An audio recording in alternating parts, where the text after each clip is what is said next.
Жыроўкі з новымі тарыфамі. Фэйкавы святар у Віцебскай вобласці ладзіў оргіі. На мяжы ўсё часцей просяць распранацца, беспрацоўных адправіць на курсы прадпрымальніцтва і будьце пільныя, на дарогах вельмі шмат ДТЗ, у тым ліку з трагічным фіналам. Вітаю, сябры, Владзіслаў Корсак у студыі. Лайк, падпіска, калі бяспечна. Пачынаем праграму «Белсат онлайн». Гэта адбылося ў Менску. Упершыню ў Беларусі замянілі ўчастак цеплатрасы без адключэння гарачай вады. Пілотныя работы правялі на вуліцы Шаранговіча. Для замены трубаў выкарысталі тэхналогію, што раней ужывалася ў газавай галіне. Паводле дырэктара прадпрыемства «Менскамунцепласетка», менавіта такі спосаб дазваляе падключыць новыя ўчасткі сеткі і ліквідаваць аварыйныя сітуацыі без перапынення цеплазабеспячэння спажыўцоў. У Менгарвыканкаме заявілі, што ў будучыні плануюць шырэй выкарыстоўваюць гэтую тэхналогію. Там мяркуюць, што яна скарачае працягласць рамонтных работаў, зніжае выдаткі і дазваляе пазбегнуць нязручнасцяў для жыхароў. Раней у Беларусі ўжо пачалі ўжываць падобныя развязанні пры рамонце каналізацыйных сетак. У ліпені беларусы атрымаюць жыроўкі з новымі тарыфамі на шэраг жыллёва-камунальных паслугаў. З 1 чэрвеня ў Беларусі павысілі тарыфы на падагрэў вады, ацяпленне і электраэнергію для часткі спажыўцоў. Павышэнне ўжо адбілася і на статыстыцы інфляцыі. Паводле Белстату, ў чэрвені гадавая інфляцыя склала 4,3%. Найбольш за год падаражэлі платныя паслугі амаль на 9%. Прадукты выраслі ў цане амаль на 3,5%, а непрадуктовыя тавары на 2,1%. Пры гэтым чыноўнікі разлічваюць утрымаць інфляцыю па выніках года ў межах 7%. У Гомлі беспрацоўных будуць вучыць асновам прадпрымальніцтва і бізнес-планавання. На курсы, што арганізуе гарадскі цэнтр занятасці, адводзіцца ўсяго тыдзень ці каля 40 навучальных гадзінаў. Навучанне пройдуць каля 30 чалавек, зарэгістраваных у службе занятасці і нібыта зацікаўленых у прадпрымальніцкай дзейнасці. Заняткі будуць праводзіцца ў невялікіх групах ад 4 чалавек з сярэдзіны ліпеня да канца жніўня. Кошт навучання аднаго слухача ацэньваецца прыкладна ў 150 рублёў. Фінансаванне прадугледжанае з рэспубліканскага бюджэту. Курсы правядуць на фоне кампаніі паводле так званага ўцягвання ў афіцыйную занятасць тых, каго дзяржава называе грамадзянамі незанятымі ў эканоміцы. ВІЧ, оргіі, выраб і распаўсюд пікантных матэрыялаў. Міліцыянты справаздачацца пра затрыманне 40-гадовага жыхара Віцебскай вобласці, якога яны называюць ілжэсвятаром. Паводле ведамства, мужчына стварыў і кіраваў дзейнасцю некалькіх псеўдарэлігійных арганізацыяў, праз сацыяльныя сеткі прапаноўваў рэлігійныя абрады, публікаваў парнаграфічныя матэрыялы і збіраў ахвяраванне нібыта на добраўпарадкаванне святыні.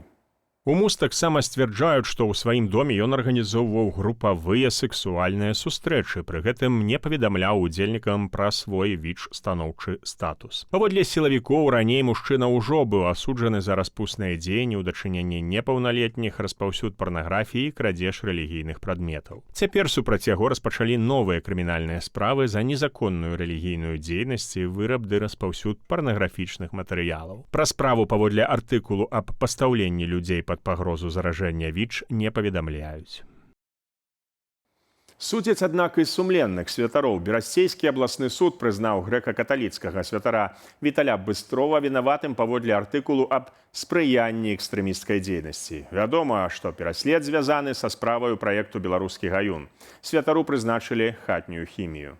Віталю Быстрову 43 гады. Ён родам з Камянца, скончыў факультэт філасофіі і сацыяльных навук БДУ, пасля чаго паступіў у грэка-каталіцкую семінарыю. Шмат гадоў служыў у парафіі ў Івацевічах. Летась парафію пазбавілі рэгістрацыі, а неўзабаве святара затрымалі і змясцілі ў СІЗА.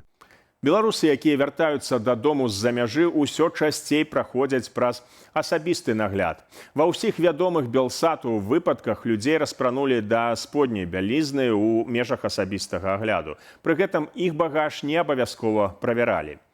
Найперш гэта датычыць людзей, якіх пасля падзей 2020 года затрымлівалі або прыцягвалі да адміністрацыйнай адказнасці. Акрамя агляду тэлефона, ім праводзяць асабісты нагляд у прысутнасці панятых, пасля чаго прапануюць падпісаць адпаведны пратакол. Падобныя выпадкі здараюцца як на наземных пунктах пропуску, так і ў аэрапорце. Беларускія мытнікі тлумачаць такія дзеянні распараджэннямі зверху і выбарачным кантролем. Тым часам мытны кодэкс Еўразійскага эканамічнага саюзу дазваляе асабісты нагляд толькі калі ёсць падставы меркаваць, што чалавек хавае тавары, перамяшчэнне якіх парушае мытныя правілы.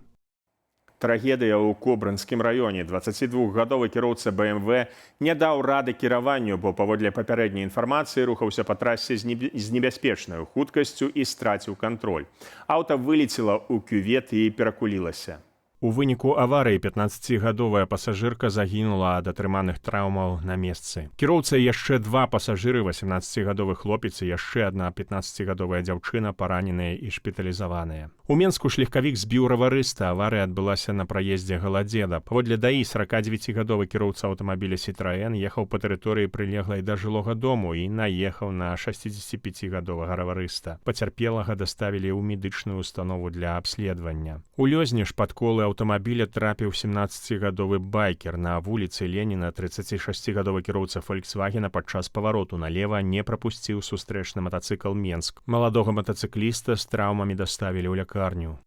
У Рызе вынялі адну з найбуйнейшых партыяў нелегальных цыгарэтаў за апошні час. На складзе ў мікрараёне Тэйка латвійскія праваахоўнікі знайшлі больш за 1,5 мільёна цыгарэтаў марак «Уінстон», «Мінск» і «Омега». Частка з іх была з беларускімі акцызнымі маркамі, іншыя ўвогуле без акцызаў.